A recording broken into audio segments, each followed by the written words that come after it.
The social media companies are competing viciously, passionately for engagement. That's it. It's all engagement. Can we grab this kid before another company grabs him? If you are going to have millions of children on your site, you can't be connecting them to strange men who have a history of sextortion. If government were to say, here's some minimum safety standards, that would have no political ramifications, doesn't help the left or the right, it would work everywhere in the world, doesn't depend on content moderation. I never talk or think about content moderation.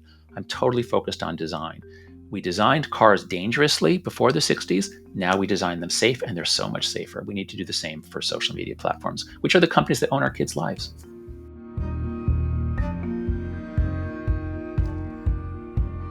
Good morning, everybody. I'm Guy Kawasaki. This is the Remarkable People podcast, and we're coming from our far west studio in Waikiki on Oahu in Hawaii.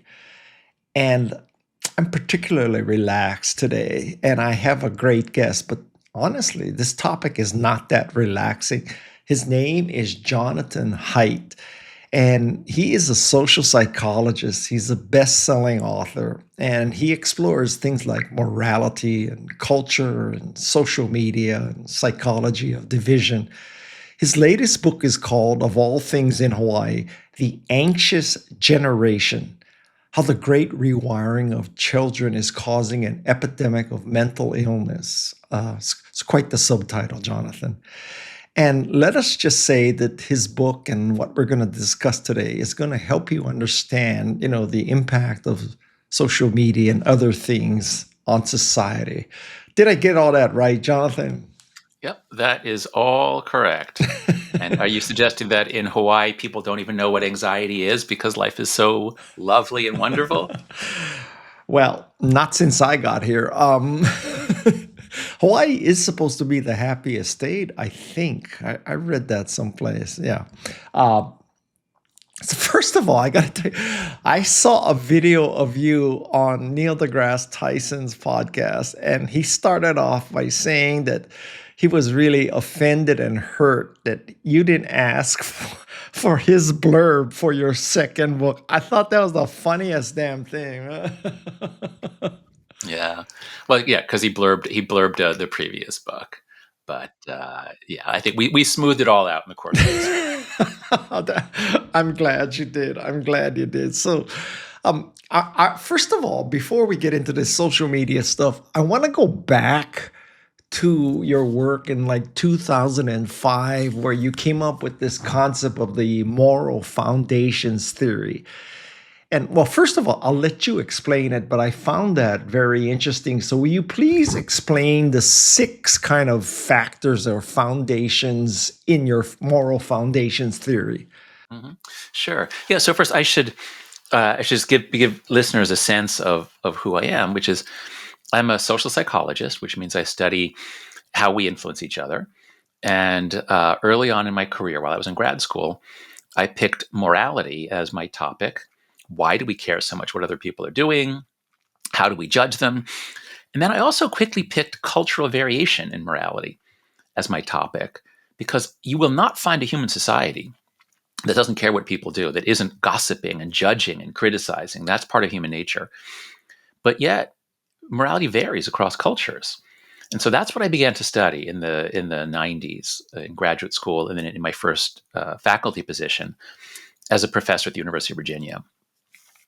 And as I began to look at how morality varies across cultures, I began to notice, this is the late 90s, early 2000s, that the American culture war, like left and right, they're beginning to be like separate countries, like totally different frames of reality, different views of economics, of American history, of the Constitution, of everything.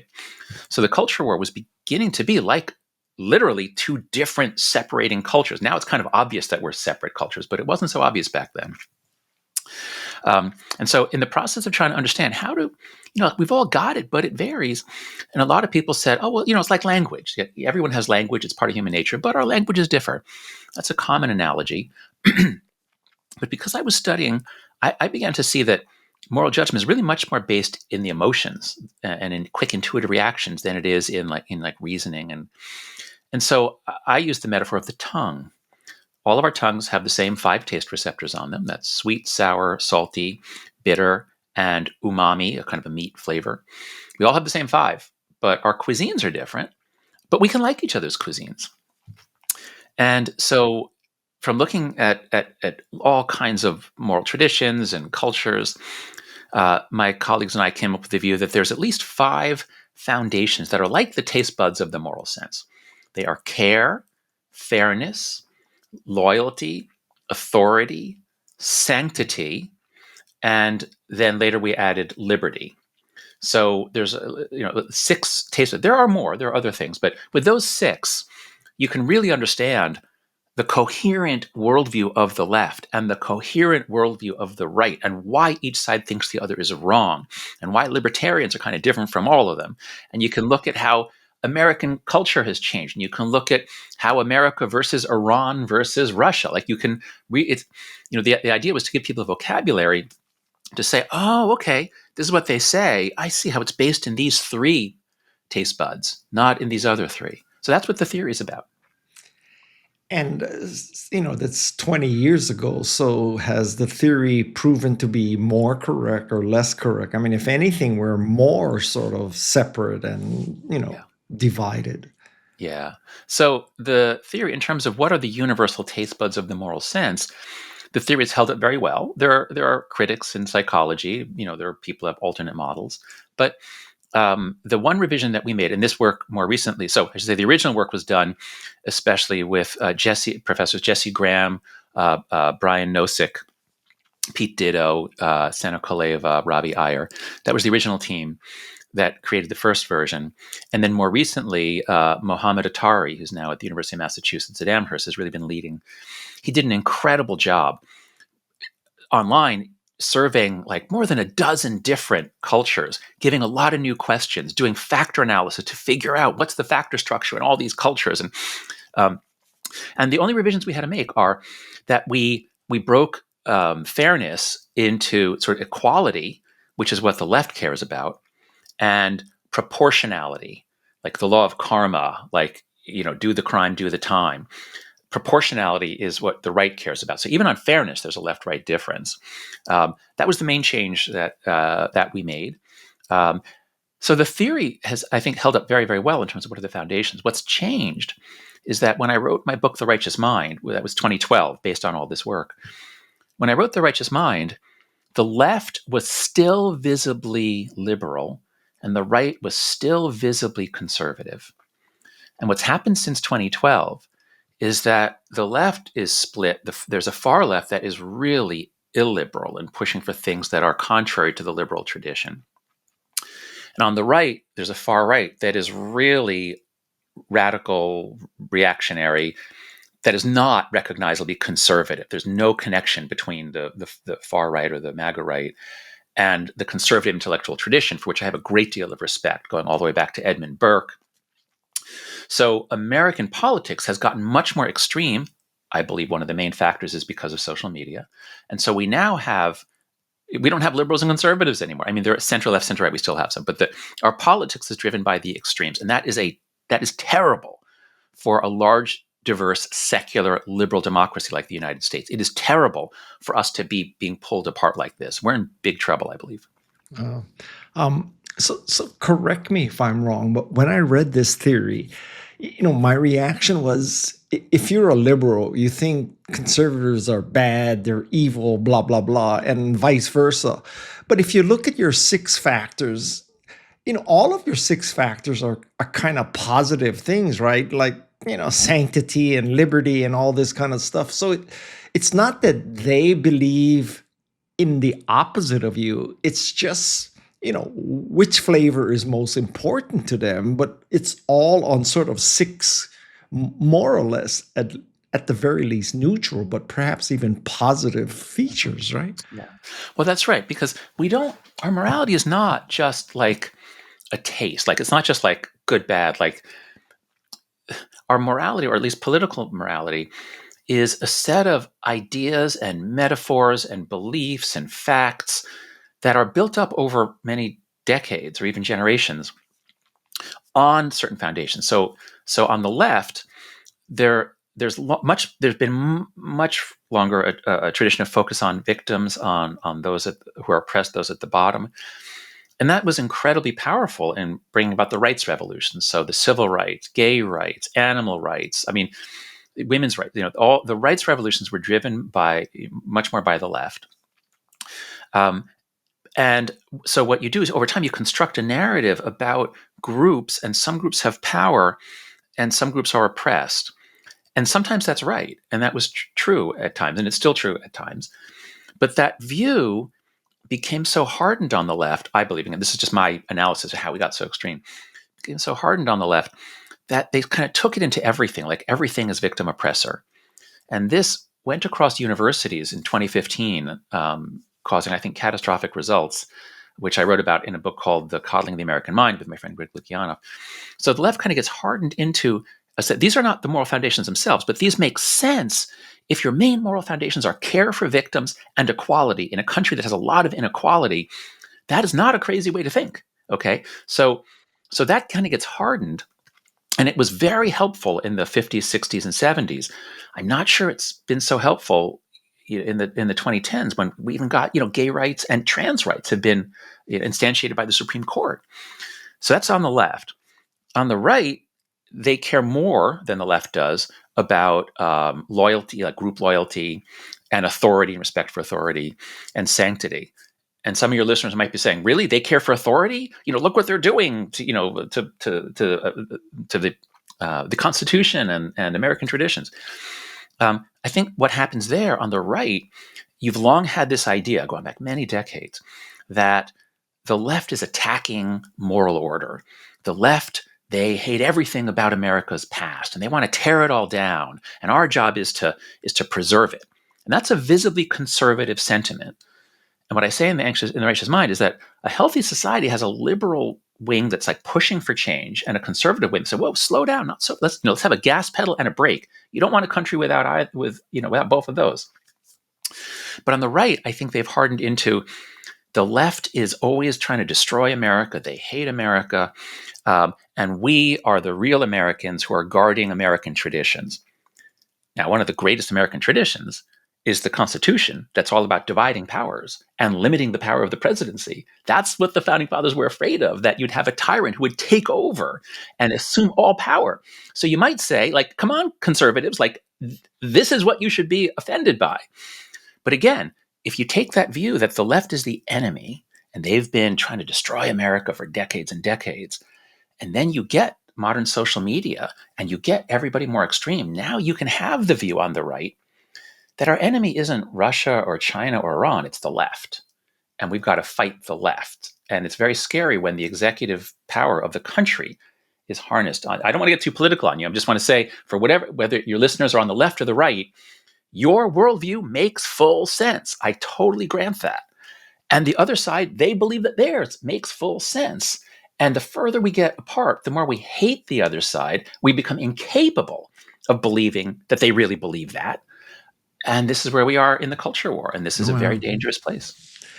I think this is a really brilliant lens and a brilliant way to look at what's happening right now, because it's not right or wrong. It's different, right? And so you got to be able to hold it in your head that both sides can believe they're right, and both sides have an argument to be made that they are right, right?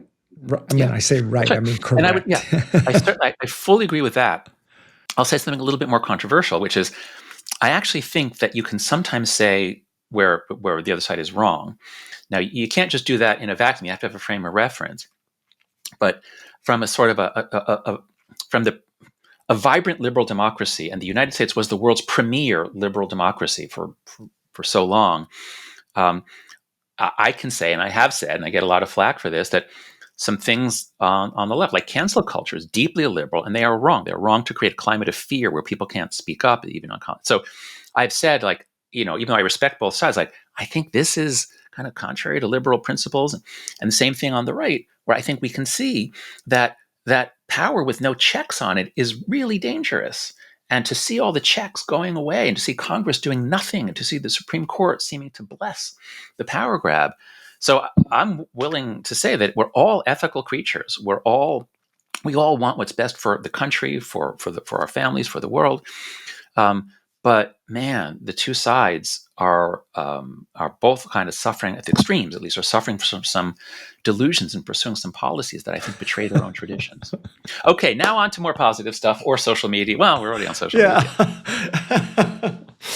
media. Wait, we didn't think this was going to be about politics primarily. I just got us. No, you got us into it. You asked. Well, but no, but I mean, talk about a timely concept about this. I mean, it's a very useful framework. I found it very useful to learn about this framework. And Jonathan, if I may I just say, I am not worthy. I am not worthy because, Jonathan, seriously, if somebody said to me, Guy, 20 years ago, you wrote a book and you had 6 concepts. Can you explain them to me? I can honestly tell you, I would be sitting here saying, what the hell is he talking about? I cannot remember 6 principles in the book I wrote, 6 months ago. And you just went back 20 years and ripped them off. You don't have notes in front of your computer, right? Yeah. Well, it's one thing, if you spend 15 years of your life as a researcher, as a scholar, and you live and breathe it, and you create this thing, and you send it out into the world, and then you find out the world is coming apart along exactly the lines that you wrote about. And so, even though everything I've been thinking and talking about for the last year or two has been about the anxious generation, social media, kids, mental health, but in the last 6 months, wow, I took The Righteous Mind off my shelf the other day. I was flipping through it because I'm going to try to write something saying, okay, what's happening now is really insane and scary, but let's go through it. Like, okay, what are the 3 principles of moral psychology? How are they operating today? If we're going to go over a cliff, let's at least understand how we're going over this cliff and what might happen at the bottom.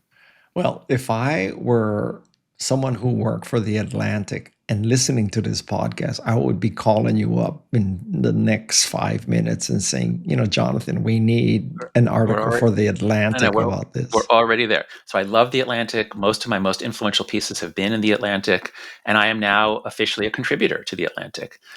So I think the Atlantic is doing the most amazing work to bring in diverse viewpoints. It's on the right, people think it's on the left, but it really is. It's politically diverse and committed to saving the country. So I love writing there, and I'm actually writing. I mean, the paper that I mentioned, I'm writing that for the Atlantic. So we're already there. See, great minds think alike. Yeah. Or actually, great minds often don't think alike. But okay, all right. All right. So let's get out of the past here and let's get into this current work of yours. So first of all, explain the fundamental harms that social media can cause in kids. Mm-hmm. So, something weird happened beginning around 2013, 2014. All of a sudden, teenagers were much more depressed, anxious, suicidal, self-harming. It seemed to come out of nowhere. It wasn't like this in 2010, even 2011. There was no sign of this. And so since 2015, when this became apparent on college campuses, but then it turned out it was everywhere, it wasn't just on college campuses, I've been focused on what happened to Gen Z. What happens that people born in 1996 and later, that is Gen Z, why are they so different from the millennials who were born 1981 to 1995? Why are they so different? And everything comes back to what happened to them during puberty. And so the millennials, let's say you're born in 1990, you go through puberty from roughly 2002 to 2016, 2006, so 4 or 5 years, those crucial years in which your brain is rewiring. Your brain is literally changing, a huge change in the connections among dendrites and axons, because as you go through puberty, the brain is shifting from the child form, which is very open and plastic and flexible, to the adult form, which is kind of locked down in an effective pattern for your culture. You become enculturated, especially during puberty. There's a sensitive period where you learn your culture. And my argument in the book, in The Anxious Generation, is that the millennials, their mental health is fine because they got through puberty before 2012, and so they're okay. But Gen Z went through puberty in the early 2010s or later. And what happened is that in 2010, everyone has a flip phone. The iPhone exists, but teens don't have one in 2010. They're texting each other. There are no apps. Not a lot of high-speed internet. So the technology is just it connects them. They talk, they text. That's it. But by 2015, all the teens have a smartphone. 2012 is the flip year. That's where it goes to majority. So it's that short period, 2010 to 2015. Everything changes in the technology environment. By 2015, the amount of time kids are spending with other kids is plummeting. They're not spending as much time anymore. The amount of exercise they get is dropping. The amount of sunlight they get is dropping. The number of books they read is dropping because this takes up everything. And if the phone is taking up 6 to 10 hours a day, depending on the subgroup you're talking about, and that's not counting school and schoolwork and other stuff. If the phone for many kids is taking up literally half of their waking hours, that interferes with everything about development. So in the book, I especially focus on what it's done to their mental health and why this new phone-based childhood creates anxious, fragile young adults, whereas the older play-based childhood, where you go out, you're playing, you take risks, you get in arguments, you settle the arguments, everything's not mediated by an adult, why that's a healthy way to develop. That's why the millennials' mental health is fine. So that's the basic argument of the book. There are a lot of other harms we can go into, but that's the core idea about the great rewiring of childhood, 2010 to 2015.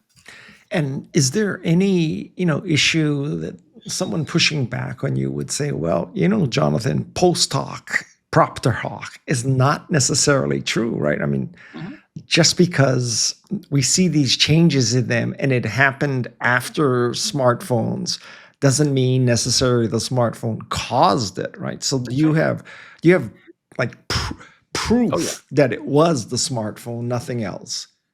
Yes.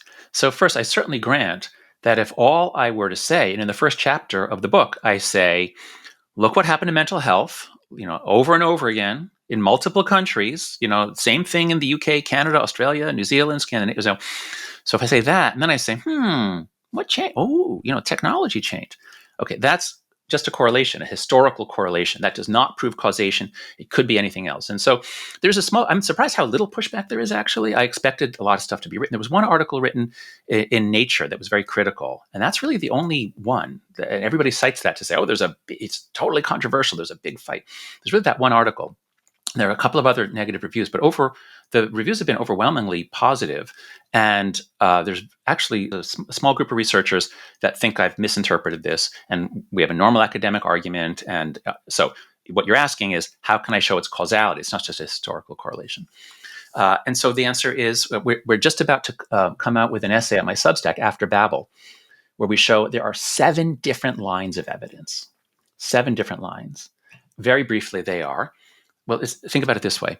Imagine if a woman is mugged by 3 men, and she knows the 3 men, and they punch her, and they take her wallet, and they take her car. How do we know they did it? So it goes to trial. She reports them. They're arrested. It goes to trial. How do we know they did it? Well, line 1, she says so. Like, she saw them. She knows it.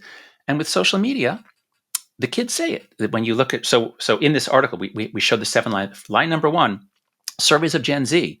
They're not grateful to these apps and programs. They say this is the major reason we're depressed. Huge amounts of regret. Whereas with prior moral concerns, like over television, kids weren't saying, oh God, television ruined our lives. God, if only we could stop watching television, but we can't. Please help us stop watching television. So the first thing is the apparent victims actually point to the perpetrator, say they did it. Next, they're eyewitnesses. So the kids could be wrong. Maybe it didn't, but they're eyewitnesses. So surveys of parents show the same thing. The parents believe this is hurting them. And it's the combination of smartphones and social media. It's not just the phone. And teachers believe it is happening. And we have all kinds of surveys of that. And then there are confessions. Suppose that the prosecutor was able to say, look, here are screenshots of the text messages between these 3 guys. And they say, let's go mug someone Thursday at 3. Yeah, let's do it. And then they say, wow, that was fun mugging this woman at 3. Like, okay, would you consider that to be evidence that these guys are guilty if you had screenshots of their texts? Yeah. So this is Mark Zuckerberg talking to his direct report saying, making exactly. the thing that sucks you in the most, right? Exactly. Right. That's right. And so we have, because so many parents and attorneys general are suing these companies because there's so many dead kids and there's just huge expenditures by the states for teen mental health emergency services. So huge numbers of lawsuits. In the lawsuits, there's a process of discovery, and the lawyers have brought out all kinds of internal reports and documents, and they quote those in their briefs that they put up online. And my team, we analyzed all these briefs, and we took out just the quotes from their own employees over and over again.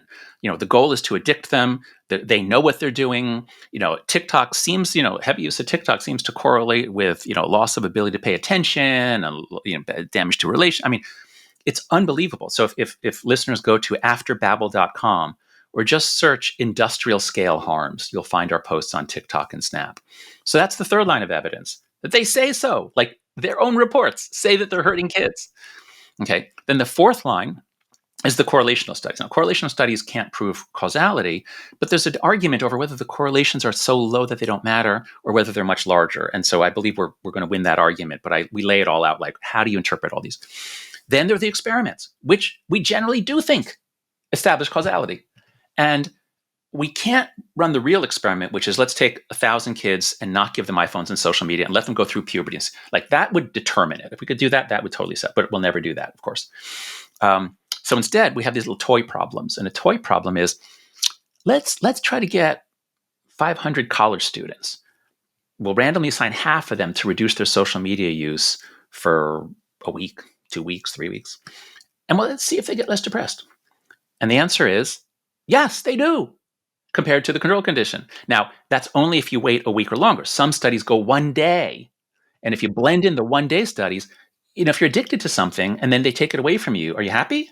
No. It takes a while to overcome it, to get back to normal, for your dopamine system to reset.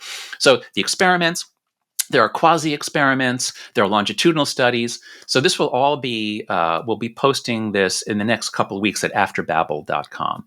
Sorry, that was a very long answer to your question, but this is I'm in the middle of this debate right now with other researchers. So yes, there is a debate, but I believe that the debate focuses very narrowly on how to interpret correlational studies and a small class of experimental studies. But in fact, there's 7 different lines of evidence. And so if you're a parent or a legislator, are you going to say, well, let's wait until the researchers have reached consensus? Okay, that's going to take 30 years. Okay, we on media effects, we can't reach consensus in a decade or two. It takes a long time. But legislators and parents have to make a decision today. Does it look like this is hurting kids? Does it look like it's good for kids?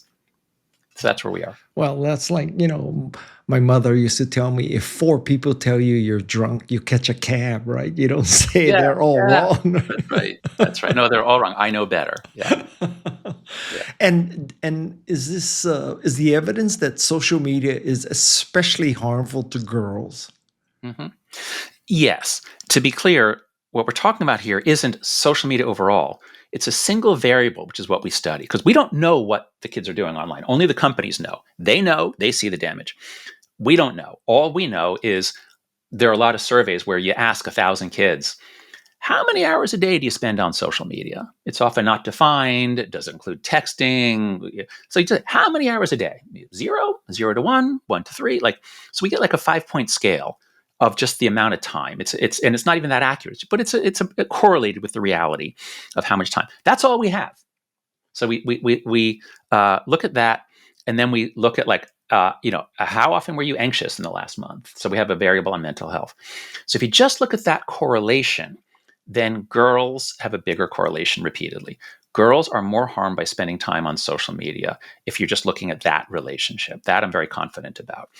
But what I've come to see is that even though girls use it more, they care about it more, they're more drawn in, they're more addicted to getting social information than boys are.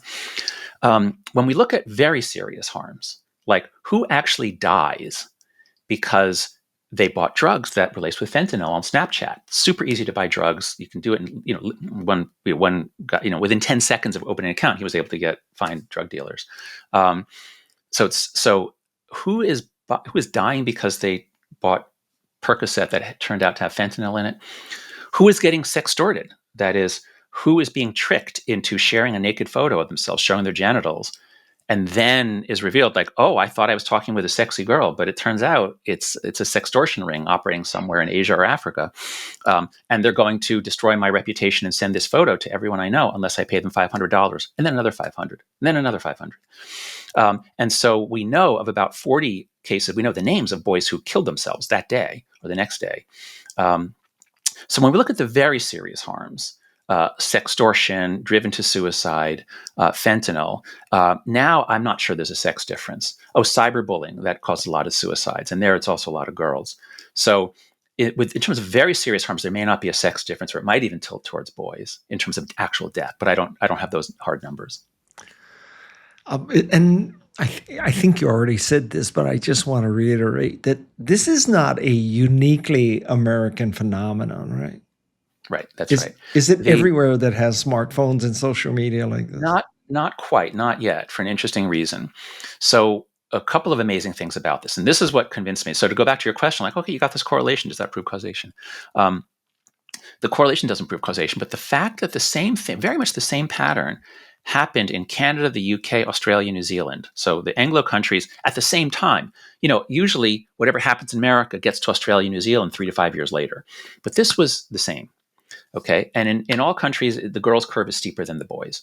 So that tells you that this has nothing to do with Obamacare redefining mental illness. This has nothing to do with the Newtown shooting. That's what some of my critics say. Like, oh, well, yeah, 2012, that was the Newtown shooting. And kids have had these lockdown drills, these shooter drills. Of course they're anxious. Really? Why did that cause girls in New Zealand and Iceland to suddenly cut themselves? So once you see that this is happening in many other countries, now the causal hypothesis becomes more plausible because there is nobody has even proposed an alternative. Some people say, oh, it's the great financial crisis. No, that was 2008. By 2012, 2013, we're already on the mend. Some people say, well, it's not too simple to blame it on technology. Depression is caused by poverty and racism and fears of climate change. Really? So why was it like totally steady from the 90s through those were not changing? And then all of a sudden in 2012, everything changes all over the world. Like there's more poverty, there's more racism suddenly in 2013. I think when we look at what's happening in the world, but now to get to your specific question, when we graph out, so we have really good data from the Anglo countries, and there's a couple of good studies in Europe. When you look at the developing world, there's the Gallup World Poll, which has a question about well-being, but it doesn't have any questions about depression. There's one question about worried, which is sort of like anxiety. But so there's not very good data. But that study is great they actually do cover the world, but we don't really have good data to map it out. But to the extent that we can, to the extent that we've tried, what we're learning, and this is work done by Zach Rausch, who's my lead researcher, what we're learning is that the effect seems to be bigger in the Anglo countries than in Europe. Although within Europe, it's actually pretty big in Scandinavia, and it's a little less in Southern Europe, and we're not seeing so much in Eastern Europe. Now, Eastern Europe used to be poor and communist, and life is getting better there over the last few decades. So there's two things. Is the economy improving? Is life improving in places where it is? And that's true in a lot of the developing world. I'm not sure what we're going to find. We're going to find out. We're working with the Gallup people and the World Happiness Report people. So I can't say it's happening in the developing world. And it's happening less in Eastern Europe and Southern Europe than in Northern Europe and the Anglo countries. And our hypothesis there is that it's in places that had a lot of freedom, where kids were very free, not bound in by obligations and traditions. Has traditionally been actually generally good for mental health. But it's in those countries that the kids got just washed away into this bizarre, crazy world of influencers and social media and extremists and addiction. Whereas if you are, because I should add, we also don't see this big trend in families that are religious or conservative. Everyone's doing worse off, but the increase is much smaller in those that are religious or conservative. And as I said in The Righteous Mind, one of the big differences, conservative moralities are more binding. Like, you have to do your duty, you have to do your chores, you have to go to church, you have to go see your grandmother. Conservatives use more strict parenting. which traditionally is not better than other kinds of parenting. But if you have strict parenting and you're embedded in webs of adult relationships and obligations, now everyone's getting on Instagram, but you don't get swept away because you still have to go see your grandmother, and you still have to go to church, and you still have to clean the dishes, and you're still deep in contact with adults. Whereas in more secular, progressive families, a lot of freedom, not a lot of obligation or tradition. Those kids were most vulnerable. They're the ones who are worst off. So that's my best guess as to what's happening with the cultural variation. And this is even true in, I don't know, every year you come out and you see a study that Denmark or Norway is the world's happiest country and all that. It's true Yeah. there too. Yeah. So that's very interesting, because it's true that Scandinavian countries have long been rated as the happiest, along with Switzerland, Israel. So especially small countries tend to do better. So that's been true for a long, long time. But really interesting work. There's a guy named Danny Blanchflower, an economist at Dartmouth. He showed, as many others, this has been long known, for a long time there's been a U-shaped curve of happiness where if you graph how happy life's at, whatever, you find the highest levels are actually in the elderly. People in their 60s and 70s are actually the happiest. And then in middle age, they're less happy. And young adults are the second happiest. So, it's like you start off pretty happy and then you get less happy in midlife, and you got kids, you got a job, you got to take care of the parents. Like, you got to, it's hard. But then, your kids are out, and you're retiring. And so there's long been a U-shaped curve of happiness. Okay. And that was true, not just in a couple of rich countries, that was generally true around the world until 2015. What Blanchflower finds is that once kids are getting on, or whatever it is, I mean, my hypothesis is that it's once kids leave behind a play-based child, they take a phone-based childhood. As soon as that happens, the U goes away, because the young adults are much less happy. Older people haven't changed. Older people today are the same happiness level as older people were 20 years ago. But young people today used to be the second happiest group, and now they're either flat, like the same as people in midlife, or in some countries, they're actually the least happy group. And that's true in Scandinavia too. So Scandinavia is still generally where you find the happiest populations, but their young people are no longer so happy. But we, almost by definition, because it's only been 10 or 15 years, but we don't know the long-term impact, right? So when Gen Z becomes the old people, could they recover and become happy again? Well, they might become happier, but I believe at this point, the damage has been going on for so long.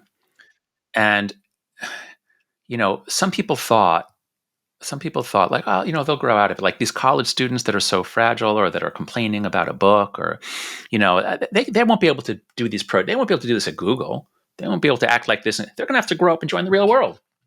That's what we thought 10 years ago.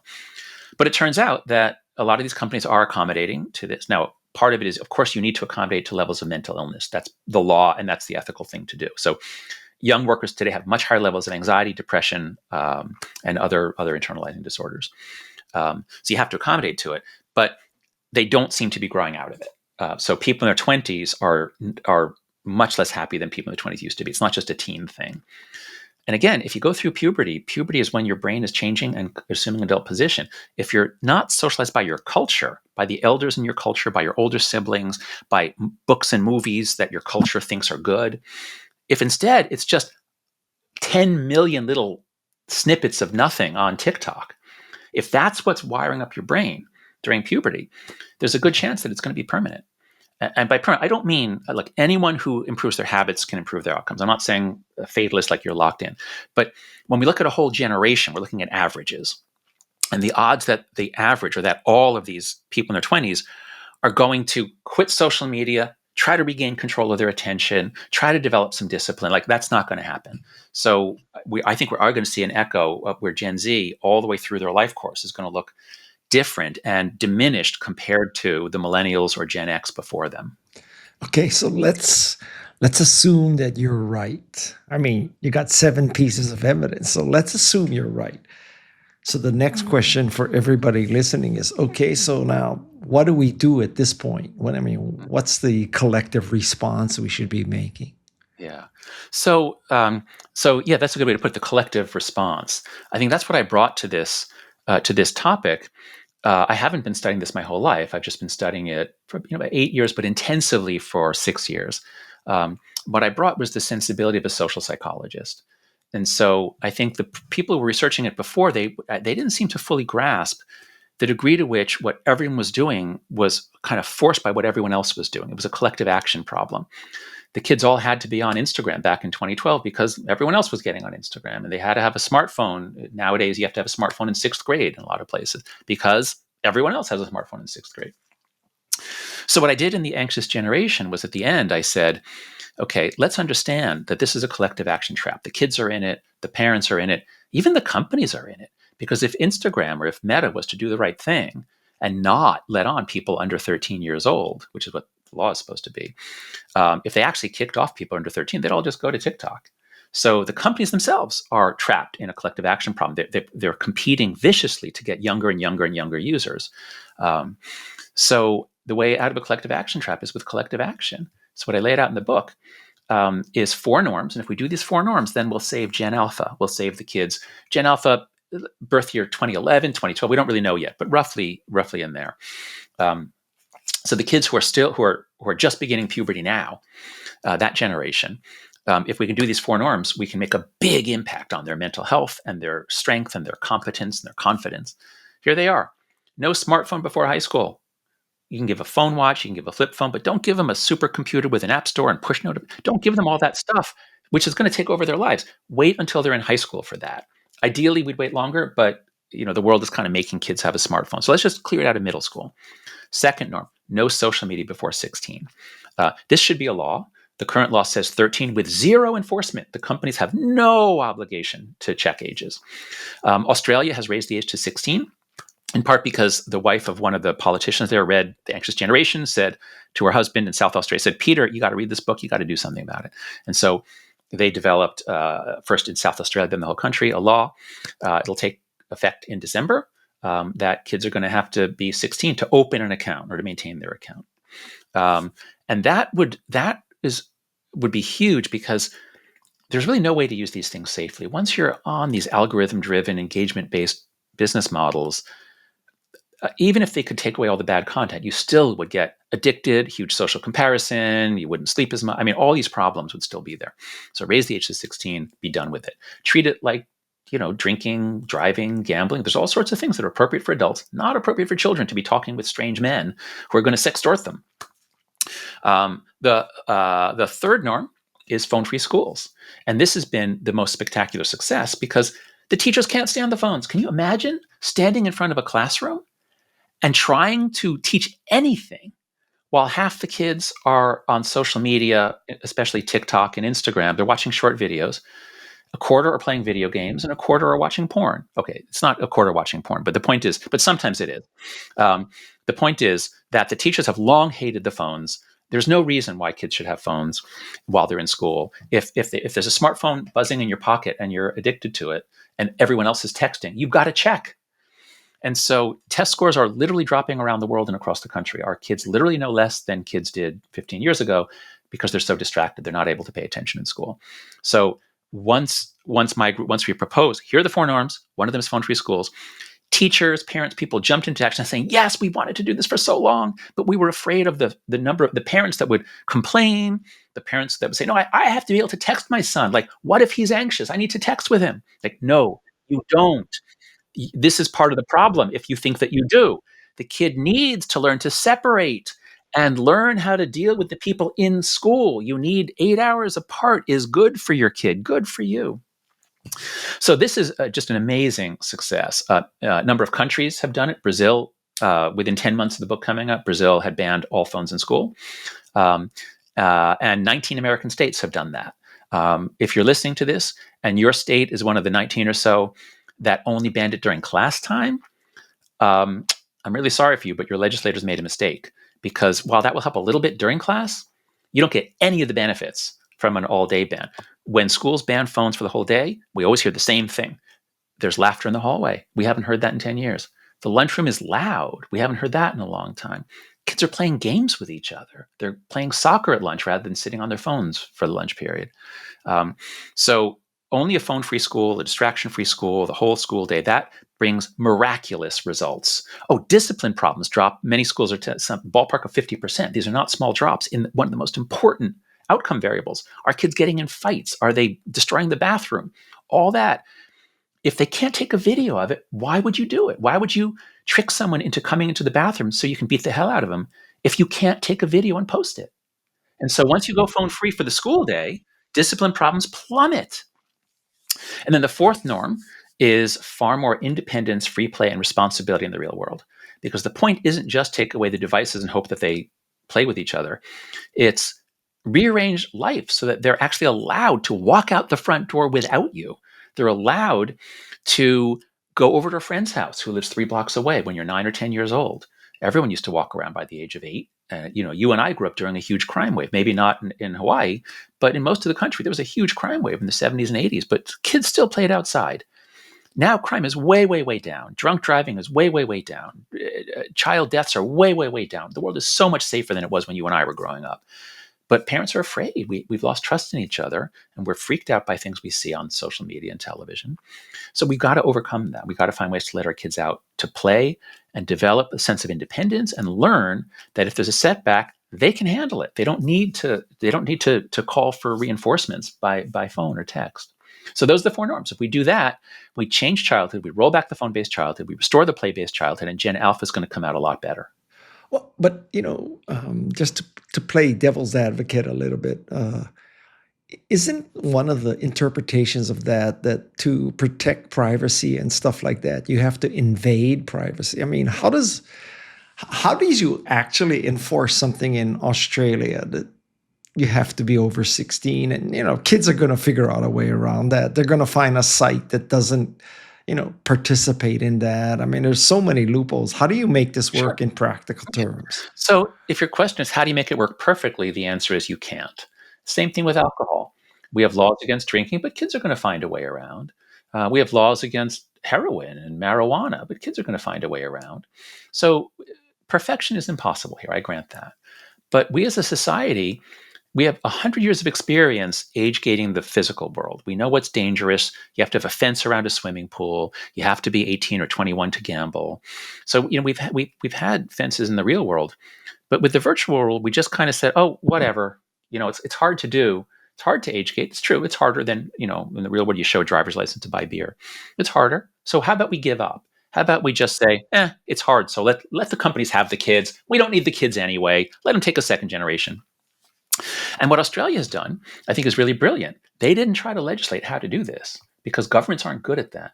What they said is, for the first time, you guys are making the money from this. You guys are hurting the kids. You figure it out. And there are a lot of industries that already age gate. You can buy alcohol, you can buy all sorts of things online, but you have to age gate. You can gamble online, there's age gating. So age gating exists. Often it uses a government ID. And what the Australia bill says is, you can't only ask for a government ID. So Instagram, TikTok, Snapchat, YouTube, it's up to them. You do it how you want. And probably what I'm hoping will happen, I imagine will happen, if you want to open an account on TikTok, let's say, you put in your age as you currently have to do. And then rather than just accepting that you were born 18 years ago, which is what they often do with the default. So on Snapchat, if you sign up for an account, it helpfully suggests that you were born exactly 18 years ago. So every 11-year-old opens a Snapchat account. A lot of them just say they're 18, and then there's no restrictions. That's got to stop. So instead of just putting in whatever you want, it'll take you another page that will say, okay, here's 5 ways that you can verify your age. And one will be you can show us a photo of your driver's license or passport or whatever. That will be one. Another, so I have Clear. Do you have Clear where you go to airports and you have a quick line? So if you have a Clear account, boom, you're done. You're in. Because all that happens would be like Meta or TikTok. They would just send over a call to, you'd type in your Clear password or whatever it is on the way, but they would send over a call to Clear or to there's so many different companies that will age gate. So they can pick the 5 or 10 companies that they want to make as options. And Clear would just send back yes or no. Because the query would come, is this person 13? Or is this, in this case, 16? Is this person 16? And Clear doesn't need to even know what it is you're doing. Just they got a query about you, and then they just say yes or no. And so that's one way. There are so many other ways to do it. And so I understand people's concerns about privacy, because if it was TikTok taking your driver's license, or TikTok, taking all your information, well, look, they already do take your information, but all these companies get hacked at some point. So I do appreciate the concern about privacy. But to say, well, there could be a risk of privacy, so let's just condemn all future generations to exploitation and diminished cognitive capacity. No, I don't think we should do that. And what about the concern that, so now you're 16 and we have been overprotecting you up to 16, and at 16 the floodgates open wide open, right? And Right. Sure. That's a good, right. Because one of the themes of my book is that we've been overprotecting our kids in the real world. We need to back off, let them out. And we've been underprotecting them online. We need to do something. We need to begin doing something. We can't just let the companies rip them to shreds with zero liability, zero accountability. So far, not a single company has lost a lawsuit. They've paid nothing for the millions of kids that they've harmed and the thousands that are dead. Um, um, it'd be one thing if we were keeping them hermetically sealed from the internet. And then at 16, we say, here you go, porn, gambling, everything. No one is hermetically sealed from the internet. They'll have been using Google they've been Googling things since they were 5 or 7. They will have been on all kinds of sites. They will have watched all kinds of YouTube videos, because the law isn't that you can't watch YouTube. That would be crazy. We rely on YouTube, a lot of us, we all do. The law says you can't open an account, meaning you can't sign a contract with a company that is known to hurt kids, that will exploit you, that will take your data without your parents' knowledge or your parents' consent. You have to be 16 to do that. So it's not that they're not going to know what the internet is. They'll know all about it. They just won't be able to have an account where an algorithm is now hooked up to them to hook them with whatever is most engaging for them. That we will delay. Algorithmic manipulation will be delayed until 16. And at that point, their brain is most of the way through puberty. It's through the intense period of puberty. So there are all kinds of proposals to make the internet safer. Let's just make it, let's try to cut this pro-suicide content by 90%. Let's try to remove, more beheadings so that kids only see a beheading every now and then, not so often. Sure, we could try to make it better. But as far as I'm concerned, you can put all those reforms in one bucket and then put age gating in the other. I'll take the age gating. That's going to transform kids' lives. And what if I'm Mark Zuckerberg listening to this, and my either my belief or my rationalization is, my fiduciary responsibility is to the shareholders. It's not to kids. So it's not that I'm a bad person. I'm fulfilling my fiduciary responsibilities. It seems that a lot is being done in terms of fiduciary responsibility to shareholders. Yeah. So first, the idea that an executive has a fiduciary duty to the shareholders is disputed. Some economists interpret the law that way. Your fiduciary duty is to the company, not to the shareholders. You have a duty to the shareholders. You need to repay them. You need to help them earn a profit. But it's not certain in legal circles that is literally a fiduciary duty. It has some things in common with it, but some things are different. Secondly, the fact that you have a duty to your shareholders does not mean you have zero duty to the planet or the people. It does not mean that you should exploit children up to the point where you might lose lawsuits. And since so far they've never lost any lawsuits, that means there is no stopping point. And Mark Zuckerberg has made that clear. When, now, 6 months ago, we weren't thinking about chatbots. We didn't know about all the deaths, all the boys who've been urged to kill themselves by their chatbots. We didn't know about all the sex talk that kids are doing with chatbots. We didn't know that Mark Zuckerberg said when they were trying to make the safety guidelines for Meta's AI, some were concerned that these AIs are going to do sexual fantasies with anyone. There's no age gating, so anyone can do sexual fantasies. How about we put some guards? So if we think it's a child, how about we don't do that? And we know from reporting in the Wall Street Journal, I think it was Jeff Horowitz, that Zuckerberg specifically gave the instruction, no, make it as engaging as possible. He weakened the guardrails for children because he wants it as engaging as possible. Yes, he is. I've met him twice. I've talked with him. I've read a lot about him.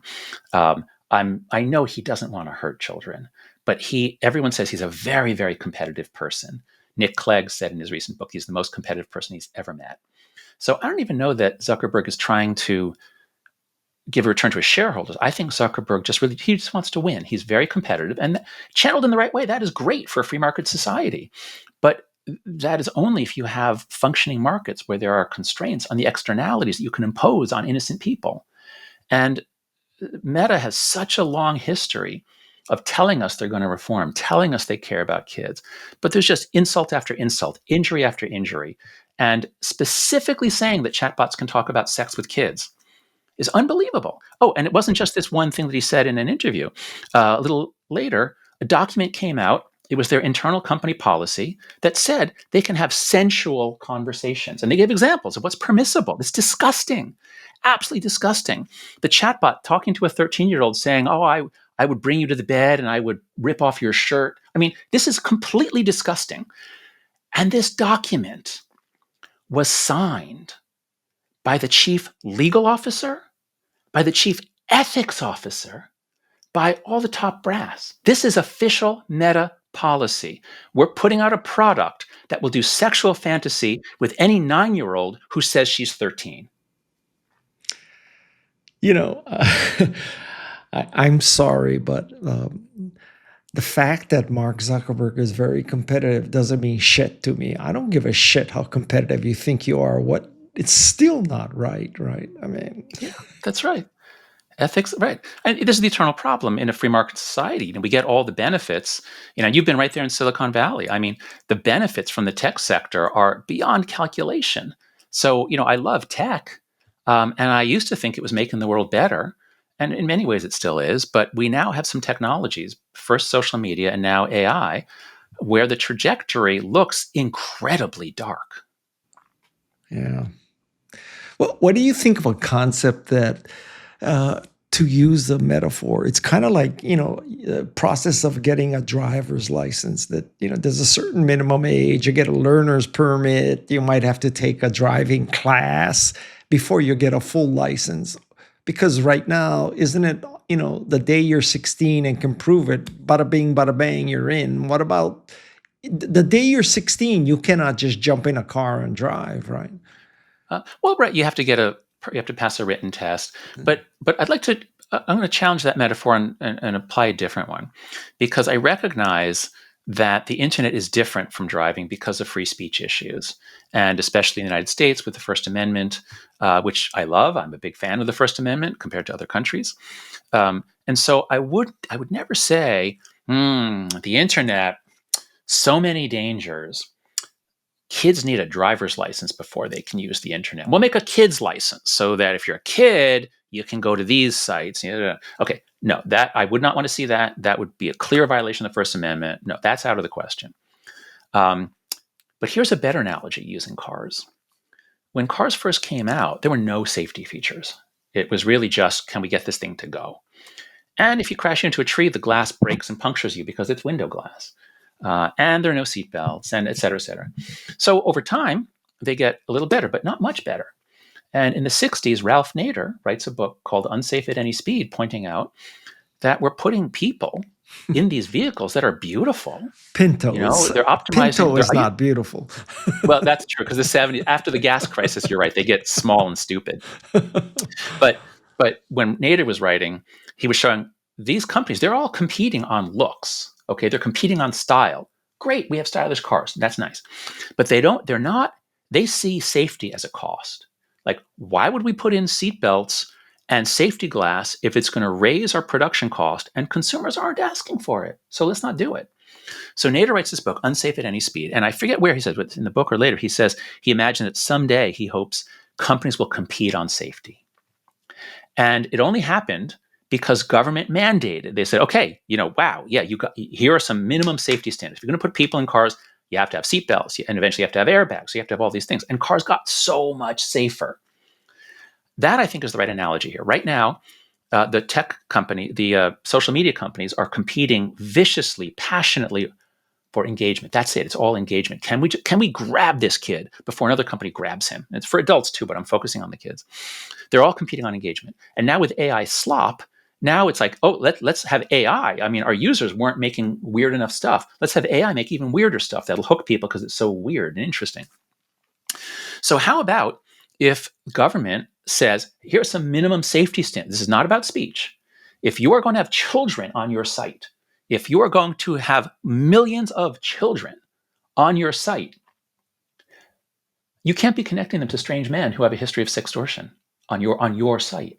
You have to have ways to block contact with strangers, perhaps in one setting, or to reduce. If Snapchat were to remove the quick ad feature, that's the way drug dealers and sextortionists get to kids that they don't know. You have to have features that protect kids. You have to set defaults to private. If government were to say, here's some minimum safety standards, that would have no political ramifications, doesn't help the left or the right. It would work everywhere in the world, doesn't depend on content moderation. Content moderation is bad news, hard to make it work, always going to overcorrect. It's always going to, the left or the right's going to hate it. So I never talk or think about content moderation. I'm totally focused on design. We designed cars dangerously before the 60s. Now we design them safe, and they're so much safer. We need to do the same for social media platforms, which are the companies that own our kids' lives. Well, Jonathan, I understand what you're saying, but then when all these tech billionaire bros are showing up at the inauguration and donating $1 million and being on stage and promising $500 billion in US investments and giving you a glass and gold trophy, I don't think you can expect the government to rein them in. I do not expect the US government to rein them in for the very reasons that you just said. It seems very clear to me that Meta has unlimited influence over Congress because they have unlimited money and they spend it. They spent it to block the Kids Online Safety Act. So I am not putting any faith or hope in Congress. But guess what? There are a lot of other governments in the world. So the state governments are acting really fast. It turns out Republican governors and legislators have kids, and they see it, and they're acting. And it turns out that Democratic governors and legislators have kids, and they see the problem, and they're acting. So there's been huge action at the state level, especially on phone-free schools. That was done in a flash. A lot of states, my state, New York, Governor Kathy Hochul has been great. Regulations on the use of algorithms. So there are things you can do at the state level.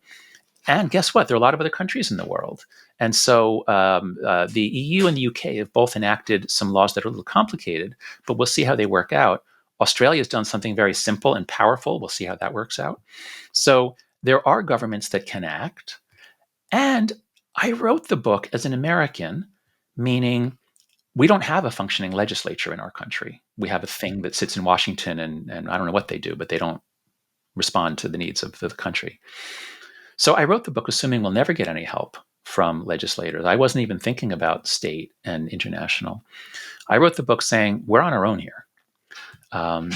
We have to solve this ourselves without any help from government. How are we going to do that? How about if we come together? How about if groups of families come together in a neighborhood and say, we're all going to wait to give our kids a smartphone, and our kids can go to each other's houses and play without us walking them, 3 blocks. So we can take collective action on our own as families, as groups in neighborhoods, as schools, and as towns. And that's happening all over the country. Okay. My last question for you is, what do you say to a parent who says, it's too late, my kid's already hooked, what can I do? Yeah. Well, if your kids are 18 and out of the house, it is very hard. You don't have much influence over them. I hope you would maybe get them the audiobook of The Anxious Generation. Gen Z has difficulty reading books, but they're fine on audiobooks. I hope you would talk to them. But if they're out of the house, it's very hard. Now, even then, it's not too late. I teach a course here at NYU called Flourishing at the business school here. And it's all sophomores, mostly sophomores. They're about 19 years old, and they make amazing progress, regaining their attention, getting time back, being able to talk more deeply because they're not always checking their phone and always being interrupted. So even in your early 20s, it's not too late to change. It's just hard to make someone change. And if your kids are, say, 10 to 12 and they already have a phone or an iPad and they're already on these things, you can change things. You can take it away. It's going to be a lot less painful if you do it with the parents of their friends. The kids are not terrified of losing the iPad or iPhone. They're terrified of being the only one who loses it, because then you'll be an outcast and you'll be not in the mix. So try to be like a social psychologist about that. Like, I understand that this is how you communicate with your friends, but you know what? We've all decided that I know you opened an Instagram account 3 months ago, but you're just going to have to close it down. And at some and so are your friends. We're all, so if you do it together, you can do it. A very important rule that anyone can do, you don't even need your friends, is you just say no devices in the bedroom overnight. So everything comes out of the bedroom at 9:30 or 10 o'clock. Learn to go to sleep with a book. Learn to wake up with an alarm clock. Because the really bad stuff, especially, happens when a kid is talking to strangers overnight. That's the main thing. You definitely want to stop that. There's still a lot you can do, and I guess I'll just close by saying you're not alone. All of us are facing this. Even if your kids are 5, 6, 7, there's a good chance they're already hooked on an iPad. You've seen them play video games that create compulsions and addictions and irritability when they're separated. So we're all seeing this. We're all in this together. For help, for advice, for resources, please go to anxiousgeneration.com. We have all kinds of resources for parents, for teachers, for legislators. Also go to letgrow.org, which I started with Lenore Skenazy, who wrote a book called Free Range Kids. A lot of advice for schools and parents about how to be a more free range parent, how to let your kid have the kinds of experiences that will make them healthy and confident and capable out in the world. And also, please subscribe to my Substack, which is afterbabble.com. It's free. You don't have to pay anything. And that's where we put out our research. That's where we'll be putting out the document with the 7 different lines of evidence. So there's a lot of information. And there are like 100 other organizations. We have those all listed at Anxious Generation. So many, often like a couple of mothers got together, they share the concern, they start an organization. They're doing great work on phone-free schools, on There's Wait Until 8th. There's MAMA, the Mothers Against Media Addiction. So there are a lot of organizations that you can join, that you can get information from. So we're all in this together, and we've got to win. There isn't an alternative. Wow. Well, Jonathan, thank you very much for all this information and inspiration. I recently became a grandfather, so my kids are all, so I am going to insist that my son and daughter-in-law listen to this episode, and I'll get them a copy of your books. And thank you very Wonderful. much. Your grandchild is a little too young now, but we're coming out with a children's version of the book Okay. on December 30th. It's called The Amazing Generation. It's written for kids 8 to 12 years old. Jonathan, thank you so much. Let me thank Madison Neismer, the co-producer, Jeff C., co-producer, Tessa Neismer, researcher, and Shannon Hernandez, sound design engineer, because there's a whole team of people trying to help you be remarkable. Thank you so much, Jonathan. All the best to Guy. you. Well, thank you. What fun to talk with you. You radiate positivity, and I had a lot of fun.